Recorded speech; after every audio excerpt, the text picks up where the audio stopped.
Go wild in India में आपका बहुत बहुत स्वागत है। तो आज हम जा रहे हैं सलुम्बर, राजस्थान, जो कि उदयपुर से लगभग 70 किलोमीटर दूर है और एक ऐसी जगह जिसकी वजह से ये इस राजस्थान के ताज में से एक हो जाता है, जो राजस्थान को अपनी गौरवशाली इज्जत दिलाता है। मिलिए हाड़ी रानी से।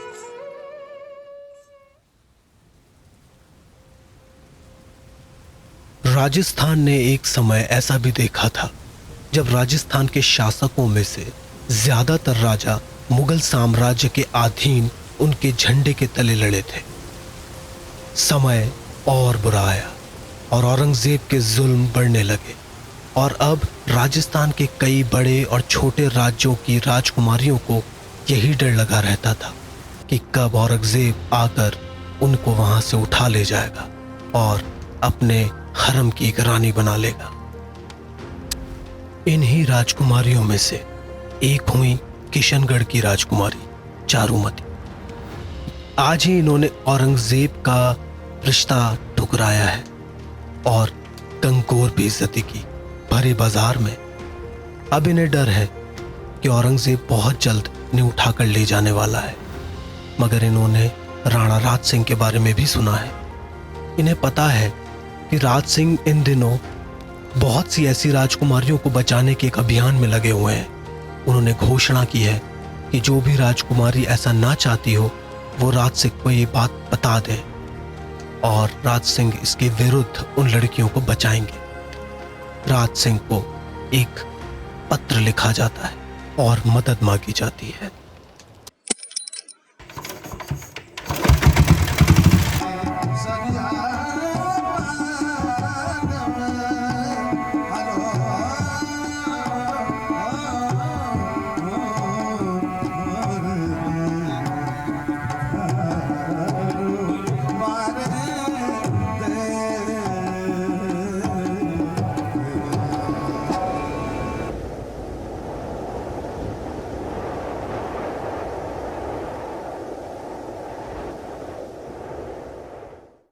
गो वाइल्ड इन इंडिया में आपका स्वागत है।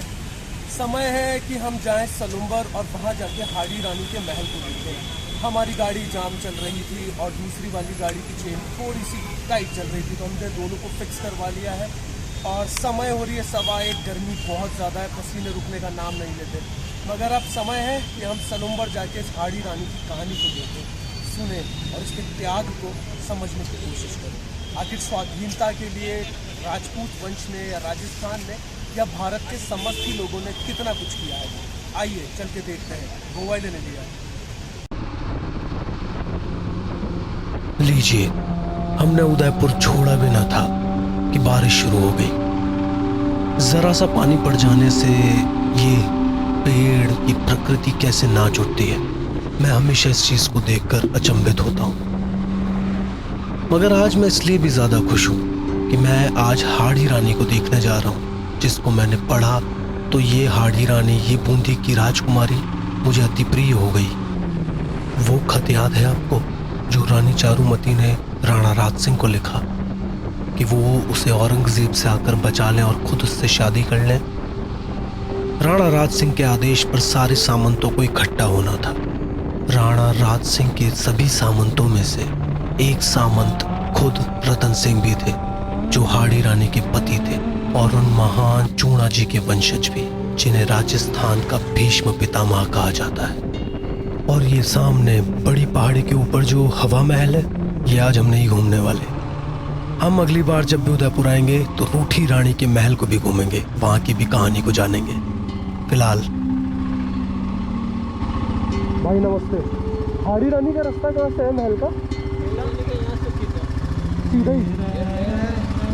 अच्छा, यही वाला है, सीधे चल जाए। ये रोड है, इस रोड से यू टर्न ले लेना। अच्छा, शुक्रिया।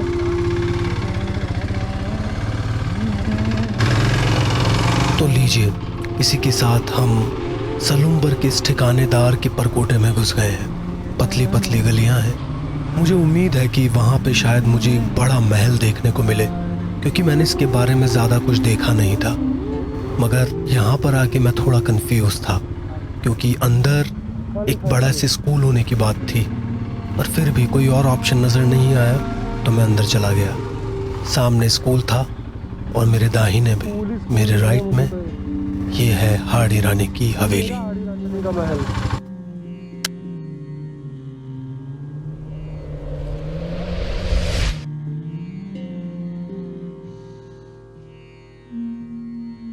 तो गो वाइल्ड इन इंडिया में इस सफ़र में हम आप पहुँचे हैं हाड़ी रानी। हाड़ी रानी नाम अजीब सा क्यों है? बूंदी की राजकुमारी, और क्योंकि बूंदी में हाड़ाओं का शासनकाल हमेशा से ज़्यादा रहा, इस वजह से वहाँ की इस लड़की को, इस खूबसूरत लड़की को हाड़ी रानी की उपाधि भी दे दी गई, या प्यार से हाड़ी रानी कहा जाता था। यही वो महल है जहाँ पे वो रहा करती थी, और यही वो जगह है जहाँ पर इस हिस्ट्री की चीजें बदल गई। आइए, क्या बदल गया हम देखने वाले हैं।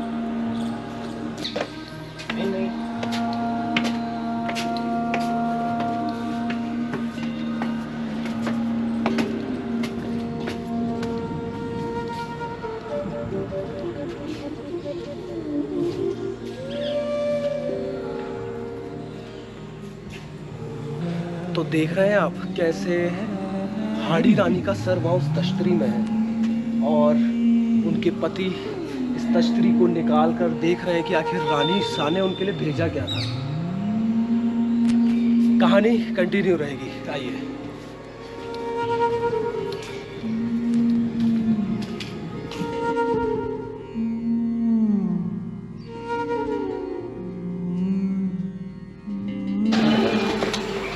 जब मैं यहाँ पे आया तो देखा कि ये एक बहुत बड़ी हवेली है, बहुत ही बड़ी। ये कोई महल नहीं था, मगर एक बड़ी हवेली जो एक ठिकानेदार की हुआ करती थी। मैंने देखा कि किस शान से वापस से भारत सरकार ने इन चीजों को संभालना शुरू किया। मैंने पाया कि यहाँ पर अब भी कुछ दीवारों पर पानी रिस रहा है, मगर सरकार अपना काम कर रही है। कोई भी पानी किसी भी इतिहास को नहीं मिटा सकता। गो वाइल्ड इन इंडिया के इस अध्याय में हम इस वक्त जहाँ पर खड़े हैं, ये हाड़ी रानी का महल है। कहानी थोड़ी आपने सुनी होगी, थोड़ी अब भी बाकी होगी, मगर एक चीज़ देख के जो मुझे बहुत अच्छा लगा वो ये कि यहाँ पे रेस्टोरेशन हो रहा है। सरकारें वापस ध्यान देने लगी हैं, अपनी पुरानी चीज़ों को वापस से संभाला जाने लगा है। रिसेंटली पेंट हुआ है, बहुत सुंदर डिज़ाइंस बनाई गई हैं, और ये वापस से बड़े लेवल पे खुलने को तैयार है। और हमारे साथ है बच्चा। हाँ, क्या नाम है तुम्हारा? क्या नाम है? पटिक राठौड़। पटिक राठौड़ क्या होता है? क्या होता है? फिर से बोल। प्रतीक राठौड़। ओके, ठीक है प्रतीक, चले फिर घूमने चले ऊपर। चलो। ये क्या है? ये क्या है प्रतीक? ये क्या है? ये क्या है? अबे तुझे को क्यों नहीं पता ये क्या है? अबे तोप है तो तोप। हाँ, तोप है। चलो खेलो। तो वक्त है कि हम ऊपर जाके देखें कि आखिर रेस्टोरेशन में और क्या क्या हुआ है। चले प्रतीक ऊपर। चल चल ऊपर चल, लेके चल मेरे को। धीरे धीरे चलना, चल ध्यान से।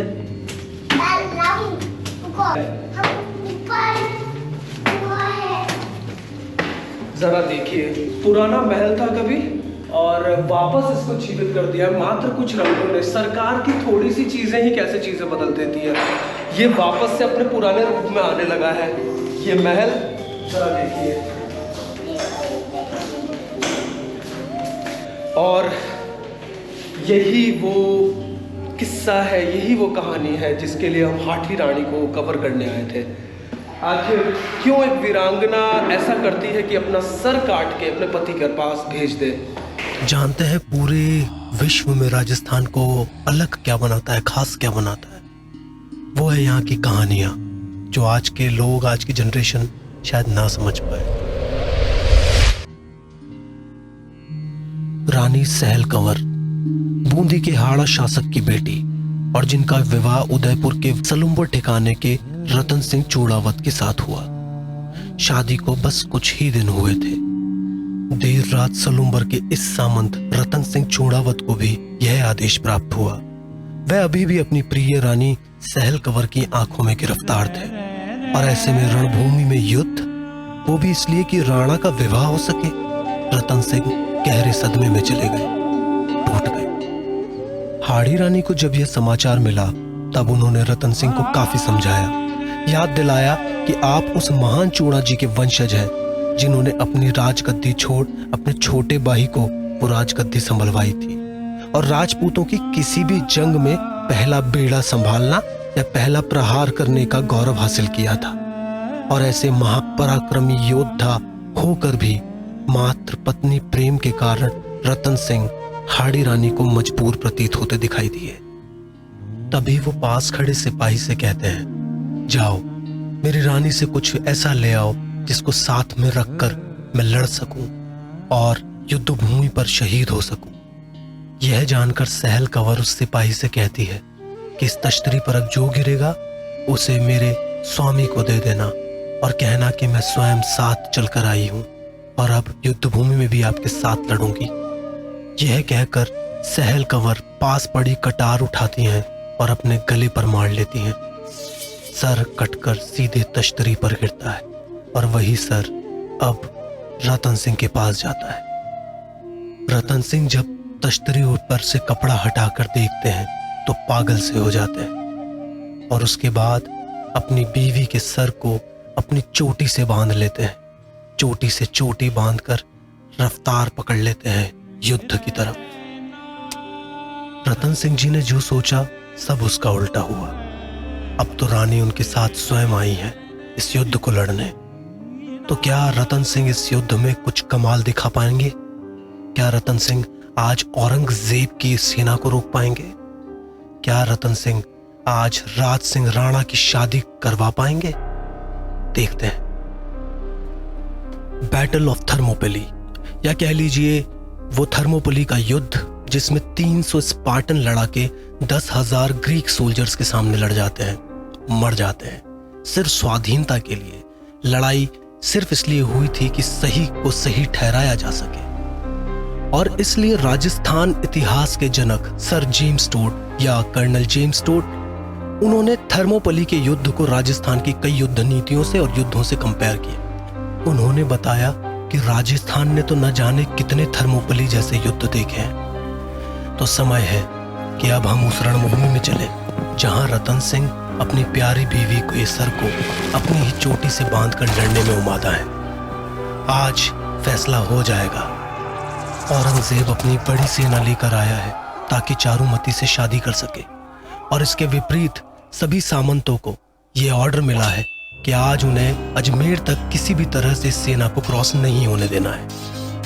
युद्ध बहुत ही भीषण था। कहते हैं कि लोगों ने ऐसा कभी पहले नहीं देखा था। रतन सिंह का ये रंग पहले कभी नहीं देखा था। और रतन सिंह क्या लड़ते हैं, पूरे युद्ध स्थल पर सिर्फ उन्हीं की चर्चाएं हैं। ऐसा पहले कभी नहीं हुआ था। वो औरंगजेब की सेना को न सिर्फ रोकते हैं बल्कि उन्हें भागने पर मजबूर कर देते हैं। औरंगजेब हार गया था, वापस किसी तरह से जान बचाकर भागा था। राजस्थान ने ऐसी वीरता की कितनी ही कहानियां कई बार दी हैं और यही कारण भी तो था कि जिस वजह से सर जेम्स टोड राजस्थान के बहुत ज्यादा मुरीद हो गए। जब आप ऐसी किसी जगह पे होते हैं जहाँ पे हिस्ट्री का कोई ऐसा चैप्टर हो जिसको बिल्कुल भी इग्नोर नहीं किया जा सकता, तब उसको वहाँ के लोकगीतों में गाया जाता है, उसको वहाँ के लोकल लोगों की मेमोरी में डाला जाता है स्टोरी की फॉर्म में। हम जिस वक्त इस वक्त जहाँ खड़े हुए हैं ये एक स्कूल है, आप मेरे पीछे देख सकते हैं, यहाँ टेबल्स हैं और इस सलूम्बर का गवर्नमेंट का स्कूल है और बारिश बहुत तेज़ है, ज़रा देखिए इसको। मगर दिखाने वाली बात ये नहीं थी, दिखाने वाली ख़ास बात ये है कि सलूम्बर के स्कूल में भी आज भी छोटे बच्चों को पुराने हीरोज़ के बारे में बताया जा रहा है। ज़रा देखिए।